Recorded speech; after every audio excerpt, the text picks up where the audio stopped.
오늘 저녁에 주신 하나님 말씀 보겠습니다. 시편 71편입니다. 시편 71편 말씀 1절에서 24절까지 말씀 우리 한 목소리로 같이 읽겠습니다. 시편 71편입니다. 여호와여, 내가 주께 피하오니 내가 영원히 수치를 당하게 하지 마소서. 주의 의로 나를 건지시며 나를 풀어주시며 주의 귀를 내게 기울이사 나를 구원하소서. 주는 내가 항상 피하여 숨을 바위가 되소서. 주께서 나를 구원하라 명령하셨으니 이는 주께서 나의 반석이시요 나의 요새이심이니이다. 나의 하나님이여, 나를 악인의 손 곧 불의한 자와 흉악한 자의 장중에서 피하게 하소서. 주 여호와여, 주는 나의 소망이시요 내가 어릴 때부터 신뢰한 이시라. 내가 모태에서부터 주를 의지하였으며 나의 어머니의 배에서부터 주께서 나를 택하셨사오니 나는 항상 주를 찬송하리이다. 나는 무리에게 이상한 징조같이 되었사오나 주는 나의 견고한 피난처시오니 주를 찬송함과 주께 영광 돌림이 종일토록 내 입에 가득하리이다. 늙을 때에 나를 버리지 마시며 내 힘이 쇠약할 때에 나를 떠나지 마소서. 내 원수들이 내게 대하여 말하며 내 영혼을 엿보는 자들이 서로 꾀하여 이르기를 하나님이 그를 버리셨은즉 따라잡으라. 건질 자가 없다 하오니 하나님이여, 나를 멀리하지 마소서. 나의 하나님이여, 속히 나를 도우소서. 내 영혼을 대적하는 자들이 수치와 멸망을 당하게 하시며 나를 모해하려 하는 자들에게는 욕과 수욕이 덮이게 하소서. 나는 항상 소망을 품고 주를 더욱더욱 찬송하리이다. 내가 측량할 수 없는 주의 공의와 구원을 내 입으로 종일 전하리이다. 내가 주 여호와의 능하신 행적을 가지고 오겠사오며 주의 공의만 전하겠나이다. 하나님이여, 나를 어려서부터 교훈하셨으므로 내가 지금까지 주의 기이한 일들을 전하였나이다. 하나님이여, 내가 늙어 백발이 될 때에도 나를 버리지 마시며 내가 주의 힘을 후대에 전하고 주의 능력을 장래의 모든 사람에게 전하기까지 나를 버리지 마소서. 하나님이여, 주의 의가 또한 지극히 높으시니이다. 하나님이여, 주께서 큰 일을 행하셨사오니 누가 주와 같으리이까? 우리에게 여러 가지 심한 고난을 보이신 주께서 우리를 다시 살리시며 땅 깊은 곳에서 다시 이끌어 올리시리이다. 나를 더욱 창대하게 하시고 돌이키사 나를 위로하소서. 나의 하나님이여, 내가 또 비파로 주를 찬송하며 주의 성실을 찬양하리이다. 이스라엘의 거룩하신 주여, 내가 수금으로 주를 찬양하리이다. 내가 주를 찬양할 때에 나의 입술이 기뻐 외치며 주께서 속량하신 내 영혼이 즐거워하리이다. 나의 혀도 종일토록 주의 의를 작은 소리로 읊조리오리니 나를 모해하려 하던 자들이 수치와 무한을 당함이니이다. 아멘. 젊어서는 많은 고난을 당하지만 늙어서는 편안해지는 것이 인생이면 얼마나 좋겠습니까? 그런데 인생의 싸움은 일평생 지속이 됩니다. 주님의 도우심이 어려울 때만 그래서 필요한 것이 아닙니다. 우리 일생이 주님을 의지하지 않고는 살아갈 수가 없습니다. 우리 어린아이들을 예를 들어 보세요. 어린아이들은 부모의 사랑만 있으면 그저 세상을 아무 염려 없이 살 것 같고 또 다 자기 손에 쥔 것 같고 이렇게 살 것 같죠. 그런데 오늘 말씀은 그 반대를 얘기를 하고 있어요. 5절에서 6절의 말씀을 제가 다시 한번 읽어봅니다. 주 여호와여, 주는 나의 소망이시오 내가 어릴 때부터 신뢰한 이시라. 내가 모태에서부터 주를 의지하였으며 나의 어머니의 배에서부터 주께서 나를 택하셨사오니 나는 항상 주를 찬송하리이다. 이 어린아이의 얘기예요. 심지어 모태 안에 있는 태아의 얘기입니다. 어린아이가 이 어린 시절을 그냥 마음껏 누리고 해맑은 그러한 표정을 가지고 순전하게 자랄 수 있기를 우리가 바란다면 그 어린아이도 하나님을 신뢰하게 할 수 있어야 되는 거예요. 하나님을 신뢰할 수 있도록 우리가 그 어린아이를 도와야 되는 거예요. 어린아이라고 고민이 없을 것 같은데 어린아이도 악몽을 꿉니다. 또 조금만 자라가면 그 어린이들 세계에 굉장히 악한 동무들이 있지 않습니까? 그 아이들이 해코지를 하는 거예요. 그러니까 애들은 뭐 밤마다 환상의 꿈을 꾸는 게 아니에요. 아이들도 두려움이 있고 염려가 있고 또 영적인 세상이 아이들까지도 그냥 놔두지 아니하고 계속 괴롭히는 그러한 세상이 바로 우리가 살아가고 있는 이 세상이에요. 이 6절의 말씀 다시 한번 보면은 거기에 보면은 하나님이 택하신 사람에 대한 이야기가 더 특별히 기록이 되어 있는데 하나님이 택하신 사람은 모태에서부터 하나님을 의지해야 되는 존재로 지어진다. 이렇게 말씀을 하고 있습니다. 뭐 태아에게 뭔 의식이 있습니까? 이렇게 생각하겠지만 하나님을 의지하는 것은 태아가 하는 일이 아니라 하나님이 작정한 일이에요. 그리고 우리가 뭐 의식이 있어야 정신만 갖고 하나님을 의지하는 것 같은데 결코 하나님을 의지하는 것은 우리의 영이 깨어야 하는 일이지 우리의 지성으로만 갖고는 할 수가 없는 일이거든요. 그래서 모태 하나님이 그 아이를 지을 때 의식으로는 뭐 생각할 것 같은 아이가 아니지만 영으로 하나님을 찾아나가 의지하고 하나님이 또한 그렇게 하나님이 택한 사람은 작정하고 하나님을 의지하게 만들어서 부모 밖으로 나오게 모태 밖으로 나오게 하신다는 거죠. 그래서 우리 신앙의 부모, 특별히 하나님을 믿는 부모는 이 아이들과 지적인 소통만 해서는 안 됩니다. 아이들과는 물론 아이들이 뭐 글자를 깨우치고 하면은야 뭐 지적으로 더 소통을 해주겠지만 그러지 못한 어린이들 있잖아요. 우리들의 손자들도 있고 조카들도 있을 텐데 글자도 모르고 말귀도 알아듣지도 못하고 뭐 어휘력도 굉장히 지극히 제한되어 있는 것 같은데 근데 그럴지라도 그 아이의 영이 끊임없이 하나님을 신뢰할 수 있도록 우리가 도와줘야 되는 거예요. 굉장히 분명한 사실입니다. 만약에 모태에서부터 하나님을 의지했다고 그랬고 그렇게 의지해서 이 땅에 태어난 아이인데 그런데 부모가 무관심하고 부모가 아주 불신에 가득해갖고 그 아이의 영혼을 망쳐놓는다? 그리고 커갈수록 이 세상을 향한 의식만 커가지 하나님을 향한 영은 그냥 멈춰버린다. 그렇게 돼버리면 그 아이의 일생이 이 헤아릴 세상이라는 게 그냥 가만 놔두는 세상이 아니잖아요. 이게 아주 그냥 고통 속에 육체 속에 막 휘몰아가는 그런 세상인데 그런 세상을 이 아이는 그냥 악인들의 방식을 따라 살 수밖에 없는 거예요. 다른 방식을 모르는데요. 누가 가르쳐 준 것도 아니고. 악인들의 특징이 어떻습니까? 4절에 보면 이렇죠. 나의 하나님이여 나를 악인의 손 곧 불의한 자와 흉악한 자의 장중에서 피하게 하소서. 사람을 도망치게 만드는 그 무리들이 악인인데 그 악인들이 이렇도록 사람을 아주 못 살게 만들고 싸움의 대상으로 삼고 아주 그냥 세상에서 제외시키고 제거시키려는 노력들을 많이 합니다. 하나님을 뭐 염두에 두는 거야 전혀 없는 사람들이 뿐만 아니라 그리고는 무리를 짓죠. 여기에 10절에 보게 되면 내 원수들이 내게 대하여 말하 내 영혼을 엿보는 자들이 서로 꾀한다. 그러니까 사람들은 서로 자기끼리의 어떤 그룹을 만들어서 다른 사람을 치는 사람을 상대로 해서 사는 거 이게 바로 악인들의 세상의 그 특징이에요.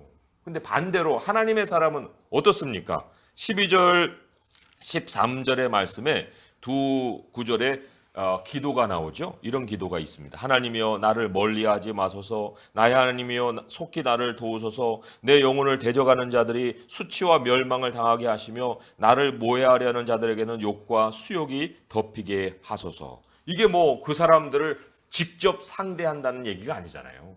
그런 세상을 살아가며 또 그런 세상을 통과해 가는 중에 하나님께 그 사람들의 삶을 맡기는 거예요. 하나님 나를 도와주세요. 하나님 내게 힘이 없어요. 하나님 나는 하나님만 의지합니다.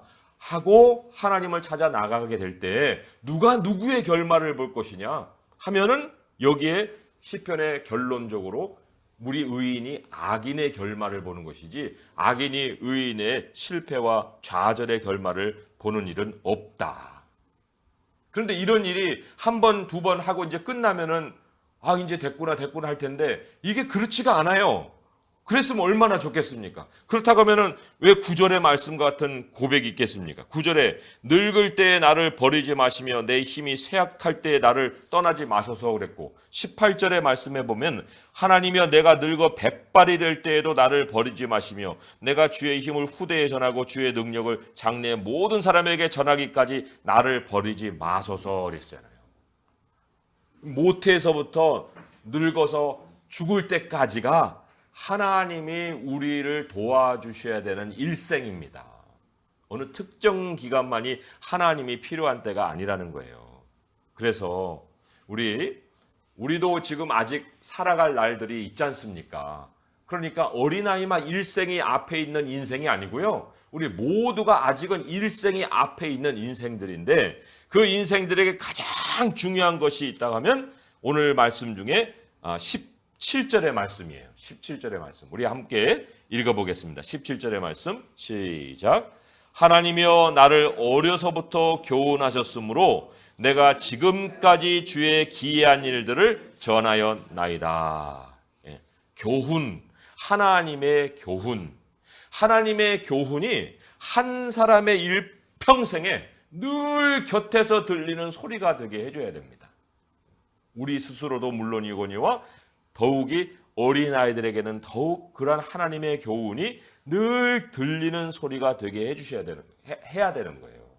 그랬을 때에 여기에 내가 지금까지 주의 기이한 일들을 전했다는 그런 얘기는 어려서부터 지금까지 위기가 나에게 닥쳐올 때마다 하나님께서 나를 살려서 그 싸움판이 벌어지는 그 전투와 같은 전쟁에서 내가 이기고 나올 수 있도록 해주셨다는 그런 아주 확신 있는 고백입니다.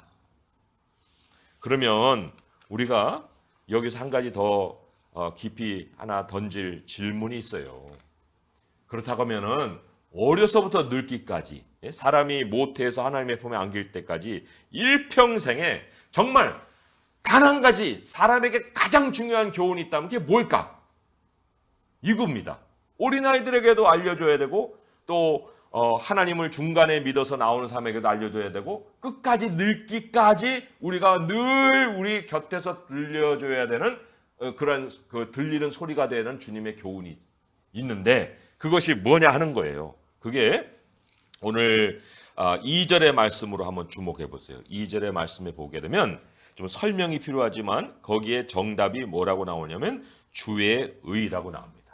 주의 의. 주의 의로 나를 건지시며 나를 풀어주시며 주의 귀를 내게 기울이사 나를 구원하소서.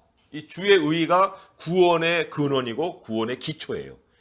우리가 의지해야 될 것이 주님의 의이고 어린아이도 주님의 의를 의지해야 되고 우리 평생에 주님의 의를 의지해야 되고 또한 늙어 하나님의 품에 갈 때까지 주님의 의를 의지해야 되는데 주님의 의가 뭐예요? 주님의 의라는 것은 오늘 말씀 통해서도 우리가 여러 가지 다시 한번 확인해 보겠지만 성경 전체에서 주님의 의는 이것이다라고 이렇게 요약할 때 이거예요. 뭐냐? 주님이 약속하신 것은 반드시 주님이 성취하신다. 이게 주님의 의입니다. 하나님이 약속하신 것은 하나님이 어떤 방도를 통해서도 다 이루신다. 이게 바로 주님의 의예요. 하나님의 공이다. 이렇게 요약도 할 수가 있습니다. 그러니까 어린아이들의 심령에 무슨 진리를 새겨 넣어야 되느냐? 하나님의 교훈을 새겨 넣어야 되느냐? 얘야, 하나님은 하나님이 말씀하신 것을 반드시 이루어 주셔. 이거를 우리 아이들의 마음에 확신 있게 심어줘야 한다는 거예요. 애들을 가르칠 때마다 주님의 의를 그 아이의 심령 속에 확신 있게 심어줘야 된다는 거예요. 그걸 분명하게 심어줄 수 있는 방법은 바로 함께 기도해 주는 겁니다. 아이가 말도 못하고 웅웅웅 할 때에도 우리가 아이를 품에 안고 기도하면서 하나님은 이 아이에게 주신 모든 말씀을 이 아이에게 반드시 성취해 줄 줄 믿습니다. 하고 그 아이의 영에 하나님의 의를 아예 심어주는 거예요. 기도를 하면서. 또 조금 말귀를 알아들을 만한 나이가 됐을 때는 우리가 함께 기도하면서 하나님, 우리 아이 마음속에 하나님이 약속하신 건 모든 거 이루어주는 거 하나님께서 믿음으로 심어주세요. 예수님의 이름으로 기도합니다. 이렇게 계속 아이의 마음에 그것을 심어주는 거죠. 말씀도 들려줄 뿐만 아니라 기도함으로 기도의 실천도 하지만 그 아이의 심령 속에 이제 주님의 의가 계속해서 쌓이는 거예요. 그래서 아이의 생각에 하나님은 약속한 거 반드시 지키시는 분이구나. 이 결론을 갖는 거죠. 이 결론을 갖고 평생을 살아가는 거예요. 오늘 주님의 의를 가장 잘 가르쳐주는 시편의 9절 두 구절이 있다면 16절, 17절의 말씀이에요. 16절, 17절의 말씀 같이 한번 읽어보겠습니다. 시작. 내가 주 여호와의 능하신 행적을 가지고 오겠사오며 주의 공의만 전하겠나이다. 하나님이여 나를 어려서부터 교훈하셨으므로 내가 지금까지 주의 기이한 일들을 전하였나이다. 여기에 주의 공의만 전하겠다고 했는데 그 이유가 뭐냐면 여호와여 능하신 행적을 내가 가지고 오겠기 때문에 그런 거예요. 하나님이 약속하신 대로 하나님이 이루셨기 때문에 내가 그 공의를 전하겠다는 얘기입니다. 약속하신 대로 이루셨다는 거예요. 더욱이 17절의 말씀에 하나님 나를 어려서부터 교훈하셨죠. 그런데 지금까지 하나님은 그 교훈하신 대로 내게 엄청난 일들을 행하셨네요. 그러니 내가 이 기이한 일을 내가 전하겠습니다. 이 공의에 대한 하나님의 의에 대한 이 결론을 품고 살고 있는 한 인생을 16절에서 17절에서 우리가 만날 수가 있지 않습니까? 하나님은요 우리를 구원하시되 이러한 방식으로 구원하십니다. 하나님은 약속하신 것을 성취하심으로 구원하신다는 거예요. 오늘 2절의 말씀 다시 한번 우리가 돌아와서 제가 다시 한번 읽어볼게요. 주의 의로 나를 건지시며 나를 풀어주시며, 이게 무슨 얘기예요? 약속하신 대로 하나님이 이루셔서 내게 구원을 베푸시며 주의 귀를 내게 기울이사 나를 구원하소서. 이런 기도를 또한 드릴 수 있게 해주시는 그 배후에 그렇게 행하시는 하나님이 계시기 때문에 그렇지 않습니까? 그래서 우리가 이것은 한 번 드리고 마는 위급한 용의 기도가 아니고요, 어려서부터 늙기까지 하나님 앞에 드려야 되는 기도예요. 자, 그렇다면 우리가 이제 이러한 하나님의 그 속성, 하나님의 의의를 알고 있다고 할 때 한번 우리 자신을 이제 점검해 볼 필요가 있습니다. 하나님의 의, 하나님의 약속과 하나님의 성취가 이제 물려 있는 것이 하나님의 의잖아요. 그리고는 약속이 있고 성취가 있으면 이제 그 과정이 있지 않습니까? 그런데 하나님의 공의의 과정은요, 이게 굽어지는 경우가 없어요. 뭐 세상하고 이렇게 타협되는 경우가 없습니다. 하나님은 약속하시면 그 약속을 그대로 이렇게 곧은 직선과 같이 이루어 가십니다. 언제나 항상 변함없이 그 성취의 지점으로 이끌어 가시는 거예요. 그런데 문제는 이제 그렇게 하나님은 우리를 주님의 의로 구원해 가시는데, 그런데 우리가 이제 하나님의 의를 보면서 하나님 주님의 의로 나를 구원해 주세요, 하나님 나에게 그 약속대로 성취해 주세요 라고 기도를 하는데, 나는 하나님의 의와 함께 이렇게 곧은 직선으로 가는 게 아니고 포물선을 그려버리는 거예요. 예? 하나님을 믿었다가 말았다가, 하나님 말씀을 가까이 했다가 말았다가, 멀어졌다가 가까웠다가, 세상과 타협했다가 말았다가, 이런 식으로 왔다 갔다 하고 있으면 과연 우리가 하나님의 의를 이루어 달라고, 구원해 달라고 우리가 기도할 수 있겠습니까? 그런 사람에게는요, 기도 내용이 달라져야 돼요. 뭐예요? 하나님, 아니 뭐 그 사람이 그렇게 기도한다기보다도 그 사람을 위해서 기도하는 사람들의 기도 내용이겠지만은, 하나님 그 사람 주님의 의로 돌이켜 주세요, 주님의 의로 구원해 주세요는 그 다음이고요, 하나님 그 사람을 주님의 의로 돌이켜 주세요 라는 기도가 우선돼야지 않겠습니까?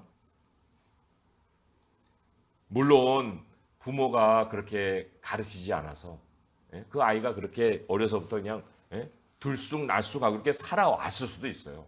그러나 하나님이 택하신 자는 모태서부터 의지하게 해서 빼내온 영혼이기 때문에 부모가 책임지지 않을 때에는 하나님이 그 과정을, 프로세스를 반드시 그 사람의 삶에 심어서 그 사람이 직선으로 돌아오게 하시는 거예요. 그 말씀이 어디 있냐면 20절, 21절의 말씀이에요. 20절, 21절의 말씀 두 구절에 제가 한번 먼저 읽어봅니다. 우리에게 여러 가지 심한 고난을 보이신 주께서 우리를 다시 살리시며 땅 깊은 곳에서 다시 이끌어 올리시리니 나를 더욱 창대하게 하시고 돌이키사 나를 위로하소서라는 말을 하고 있습니다. 여기 20절의 말씀이 바로 주님의 의로 곧은 직선으로 돌아오게 하는 거예요. 포물선에서 직선으로 돌아오게 하시는 것이 다시 살리시고 다시 이끌어 올리시고 계속해서 하나님을 체험하게 하십니다. 뭘 통해서요? 여러 가지 심한 고난을 통해서. 그래서 너 혼자 살 수 없다. 넌 내가 필요한 인생이야. 너 나를 의지해야만 살 수가 있어. 하고 계속해서 어려서 못 배운 것을 장성해서 가르치시는 거예요. 그리고는 이제 포물선이 직선이 되잖아요. 직선이 된 것이 뭐냐면 창대예요. 그런데 직선을 따라서 이제 계속 주님의 의와 계속 동행할 수 있게 된 사람은 더욱 창대해지는 결과를 갖습니다. 이게 우리가 원하는 거 아니에요? 이래야 우리가 주님의 의와 계속해서 동행하는 모습을 가지고 하나님께 나를 주님의 의로 더 구원해달라고 기도할 수 있게 되는 거 아니겠습니까? 우리가 그래서 인생 전체가 싸움이라고 그랬습니다. 전쟁이라고 그랬어요. 그런데 이 전쟁을 잘 싸워야죠. 매번 하나님이 우리를 포물선에서 직선으로 계속 돌이키게 하시려고 하나님과 싸우는 인생에 대해서 되겠습니까? 이건 얼마나 피곤한 인생인지 몰라요. 우리의 싸움은요, 사실 우리가 창대해지잖아요. 하나님의 의와 함께 이렇게 곧은 직선으로 걸어가잖아요. 그럼에도 불구하고 악인은 그 직선에서 떨어뜨리려고 우리를 계속해서 위협하고 공격해 옵니다. 우리의 영적인 전쟁은 비로소 그러한 사람들과의 전쟁인 거예요. 우리의 직선적인 주님의 의를 지켜내려고 하는 영적인 전쟁, 이게 바로 우리의 실제적인 싸움이라 하는 겁니다.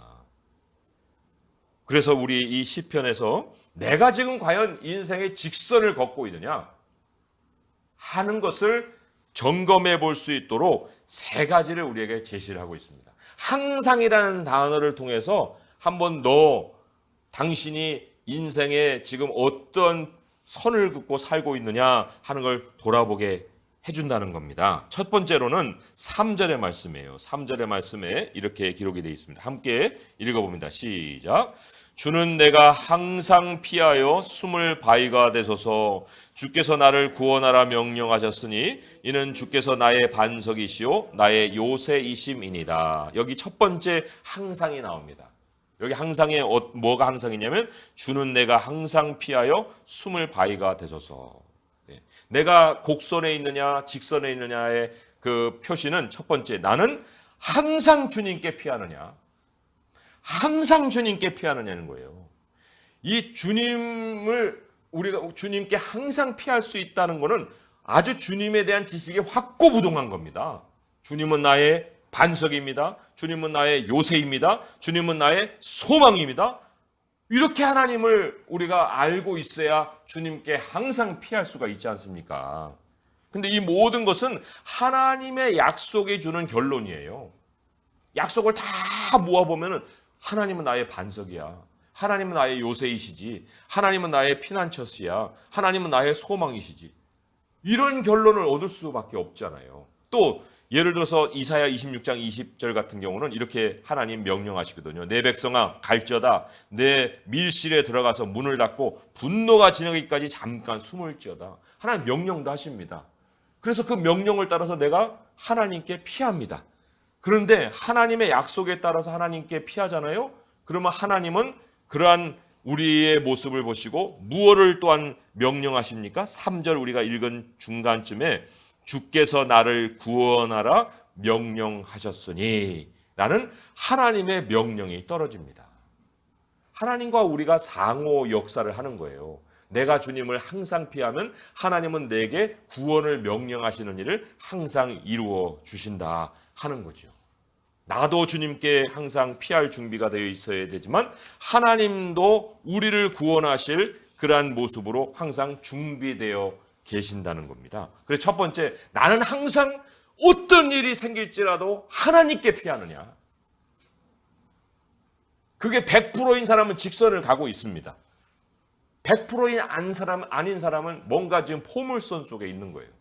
자, 두 번째는 6절에 있습니다. 6절에 항상이란 말이 또 한 번 나오죠. 6절의 말씀 같이 한번 읽어볼게요. 시작. 내가 모태에서부터 주를 의지하였으며 나의 어머니의 배에서부터 주께서 나를 택하셨사오니 나는 항상 주를 찬송하리이다. 예, 나는 항상 주를 찬송하는가. 뭐 찬송한다 그래갖고 뭐 여기에 무슨 노래가 강조되어 있는 게 아닙니다. 여기 찬송하는 이유가 그렇잖아요. 이는 주께서 나를 택하셨사오니 내가 주님을 찬송합니다 하는 거잖아요. 하나님이 나를 택했기 때문에 찬송한다는 거라는 거예요. 그 얘기는 뭐냐면 하나님은 나를 지으신 분입니다. 하나님이 나의 주님이십니다. 그렇기 때문에 내가 하나님을 찬송합니다. 여기 8절에 주님을 찬송함과 동시적인 행동이 뭐냐면 주께 영광 돌림이라고 나옵니다.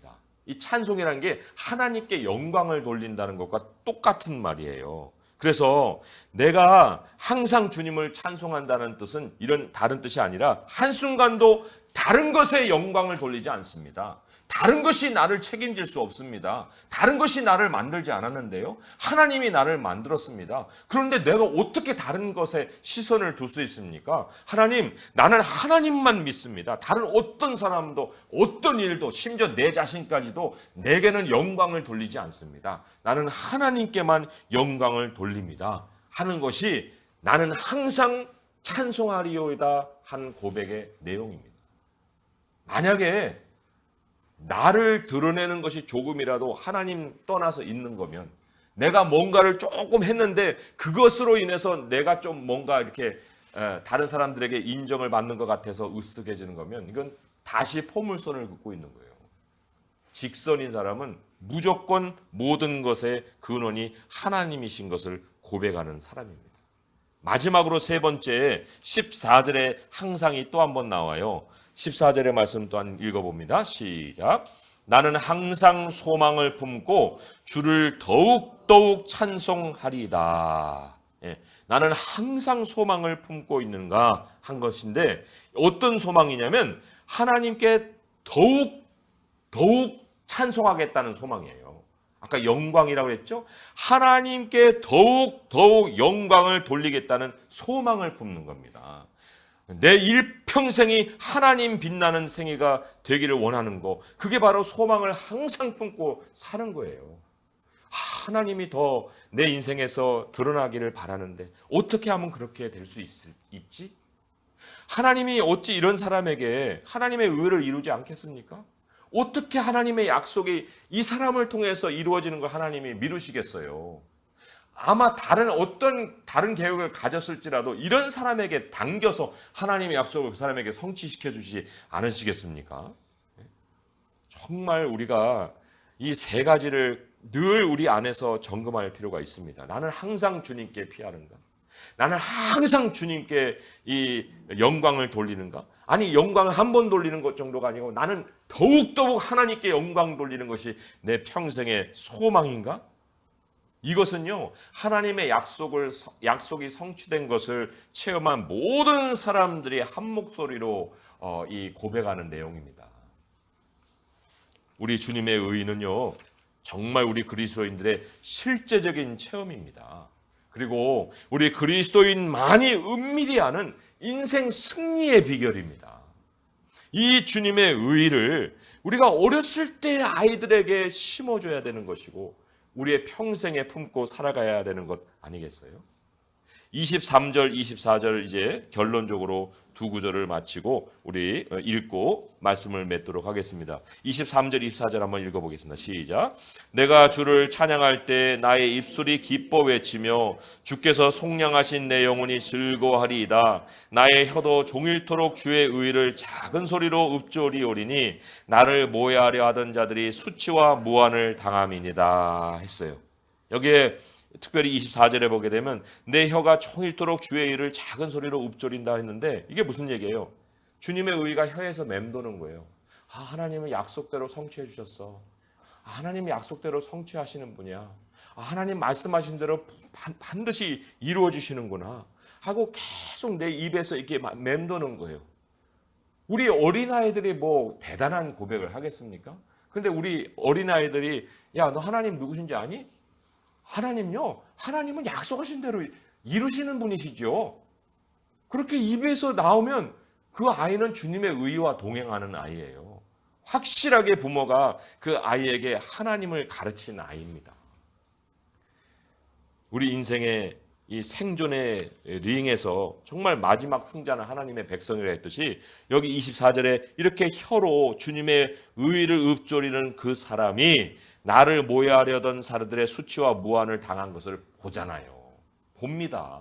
결국은 누가 마지막 승자인가 하는 걸 성경이 가르치고 있지 않습니까? 우리 모두가 그래서 이제 주님의 의를 떠나서는 안 됩니다. 주님의 의 안에서 살아야 됩니다. 하나님은 약속하신 것을 반드시 이루시는 분이십니다. 이걸 우리에게도 적용하고 부지런히 우리들의 손자와 우리들의 조카와 우리 아이들에게 가르쳐야 됩니다. 그래서 이 하나님의 기이한 일들이 내게도 가득하고 우리 후손에게도 가득하고 그래서 하나님의 영광이 정말 온 땅에 충만한 그러한 결과를 우리 눈이 보고 우리의 후손이 보는 그런 영광스러운 인생이 우리 성도님들에게 있기를 주님의 이름으로 축원드립니다. 기도하겠습니다. 하나님 아버지, 오늘 주님의 의를 우리가 의지하여 또한 기도하고자 하나이다. 하나님은 약속하신 것을 반드시 이루시는 분이시며 그것이 바로 하나님의 공의심을 가르쳐 주셨습니다. 아버지 하나님, 우리의 어렸을 때부터 늙기까지 하나님이 우리를 버리지 아니하시고 우리를 도우시는 것은 하나님이 약속하신 그대로 모태에서 우리의 영안에 하나님을 의지하게 하셨던 그 하나님의 역사가 우리의 마지막 날까지 역사하셔서 우리로 끝까지 주님을 의지하게 하시고 이루시는 줄 믿사오니 아버지요, 오늘 이 시간 기도하는 시간에 하나님의 의를 의지하여 하나님을 찾아 나갈 수 있게 하시고 또 우리들의 후손을 품고 함께 기도할 수 있게 하셔서 하나님의 의가 우리의 모든 기도의 내용이 되는 시간이 되게 하여 주옵소서. 예수님의 이름으로 감사하며 기도합니다. 아멘.